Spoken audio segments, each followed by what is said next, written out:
Баршаңызға қайырлы күн. Сіздермен бірге бүгін айран менен аштықсыз шелпек жасайтын боламыз.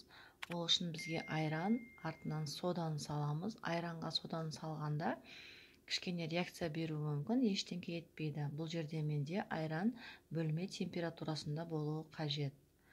Артынан тұзымызды саламыз. Тұзымыз ерігенше тағы да шанышқымен жақсылап араластырып аламыз. Мінекей осылай.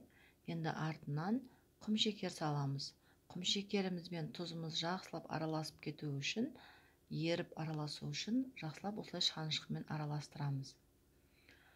Алдын ала електен өткізілген ұнымызды салып, қолдың көмегімен қамырымызды июі қанғанша илейміз. Мінекей осылай қамырымыз жұмсақ, қолға жабыспайтын қамыр шыққанша. Қамырымызды 15 минутқа салафанға салып, тындырып қоямыз. Қамырымыз 15 минут тұрып, тынды, дайын болды. Енді осыны 7 бөлікке бөліп, тағы да бетін жауып қоямыз, кішкене көтерілуі үшін.